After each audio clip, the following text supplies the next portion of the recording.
Hi, I'm Mary Alice Chambers, your classmate, and this is week 6, and we're going to talk about the Arab Revolt in Palestine and the founding of Israel. I'll try not to read the slides too much, but there's so much important information. Now, what our readings, we talked about both Muslim women and Jewish women and how they dealt with the problems in Palestine between worlds, World Wars I and II, as well as the founding of Israel in 1948. And also, I felt it was important that we talk about the ongoing conflict between Muslims and Jews in what is now called Israel. Okay, Kurt is reporting on the Arab women. Now, first, we need a little background information on the region as necessary. We've all grown up with the Arab Israeli conflict, and I thought it might be a good idea to just go back and talk about this history a little bit to refresh our memories so we can better understand what was going on in this period. Now, the land we now know as the state of Israel, it was always known as Palestine up until about 1948. It is a hotly contested region. From 1517 to World War I, it was part of the huge Ottoman Empire. But in this, after World War I, is when the big fight between Jews and Arabs took over in that part of the world. Well, first of all, let's talk about what was the Ottoman Empire. Now you can see it was originally a vast amount of land, and of course this was by 1900. But if you'll see the dark tan color, just the more eastern part of it remained by the time we got to World War One, and that was the end of the Ottoman Empire at the end of World War One. Now I don't have to read these slides for you, but you can see a lot of countries were part of the Ottoman Empire. Now, after it was carved up between four countries: Britain, France, Greece, and Russia. Britain, in particular, was put in charge of Palestine. Now, I'm going to go back for a minute before the Ottoman Empire, just to give you an idea how many times this land has passed through different hands: Assyrians, the Babylonians, the Persians, the Greeks, the Romans, Arabs, the Fatimids, the Seljuk Turks, excuse my pronunciation, the Crusaders, the Egyptians, and the Mamelukes, if I pronounce that correctly. Now, until I started this class, I was always under the impression that pretty much all the Jews had been purged from Palestine, and that's not the case. There were still little enclaves of Jews all over Palestine, but by and large, the most of the population was Arab. Now, let's just go back. 1517, beginning of the Ottoman Empire, there were 300,000 people in Palestine, only about 5,000 Jews. And within the city of Jerusalem, that only represented about 1.7% of the population. Now, this goes on, and we go forward about 200 years. The first group of Jewish immigrants started returning back to Palestine. Okay, now these immigrations were known as aliyahs, if I'm pronouncing it correctly. My Hebrew pronunciation, as well as my Arabic pronunciation, is not what it should be. Okay, now this first aliyah was in the 1700s. Now, most of these people felt if they came, and most of them came from Eastern Europe, if they felt that if they came to Palestine, that they might hasten the Messiah's arrival on earth, because the belief is there that the Messiah has not come yet. Now, we get up closer to the time that we know, just a little over 100 years ago. 1904 to 1914, this second wave of Jewish settlers was due to religious persecution. Now, in Russia especially, there were things known as pogroms, and this is where villages were burned, people were killed, things were just basically making the Jews feel uncomfortable being there, and they got out of there. It was really, really bad, especially in Tsarist Russia. Okay, now, by 1914, which is the end of the second Aliyah, Palestine's population was now 700,000. There were 94,000 Jewish people there, and Jerusalem was now 13.6% Jewish. Now, while you're watching this, you might be rooting for the Jewish side or the Arab side. For this case, I'm putting myself in the position of the Arabs who live in that country, and I'm going, there are a lot of people coming in here. I would be concerned. Now, the third Aliyah was a continuation of the second. Things halted during World War I, as you can imagine, and of course the fall of the Ottoman Empire. But officially, Great Britain took over Palestine in 1923. Now, keep in mind always that the majority there were Muslim, but there were small groups of Arab Christians, Palestinian-born Jews, and foreign-born Jews. So you had quite a little interesting mix of people going on there. Now, from the Jewish perspective, they see Palestine as their historical homeland as prescribed by Moses in the Torah. If you're familiar with biblical history, that is when the Jews escaped out of Egypt, wandered in the desert, and this is where they landed. Now, the Muslims who have been there since early on after the founding of Islam said, we've been here also. So you have these two primary groups that are claiming this land, and to put it lightly, it's not a good situation. Now, we get in this period of history, the Jewish population is steadily growing. Okay. Now, what's interesting is this group that comes in the third Aliyah. There were a lot of them were young Eastern Europeans who were not happy about World War I, and they wanted to see a better world. I mean, we all have our ideals, and they decided they were going to come to the Holy Land because they believed it was dictated by holy law. But what's interesting is these groups were actually secular. They weren't really religious based, but they were all Jewish. And they planted these community farms. They started buying up acreage.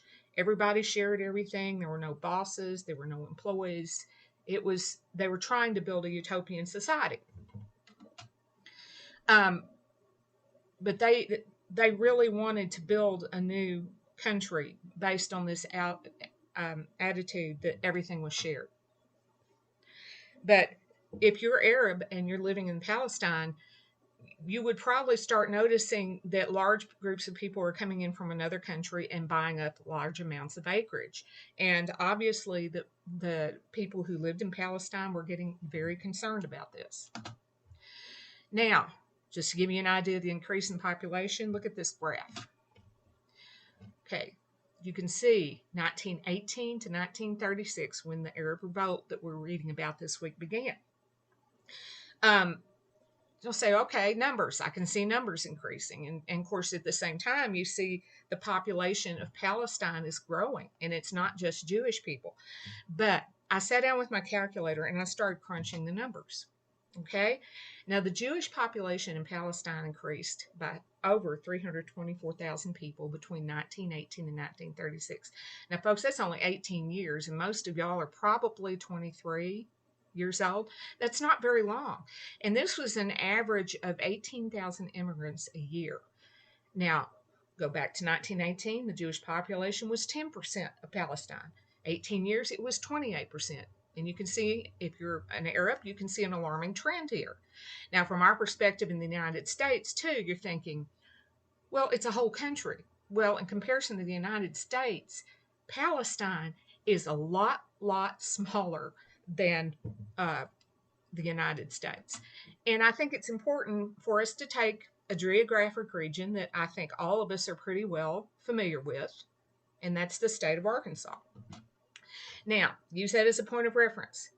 If you take the southern point of Palestine to the northern tip, I checked it on Google Maps. It's roughly the same distance as driving from Fort Smith to downtown Memphis, Tennessee.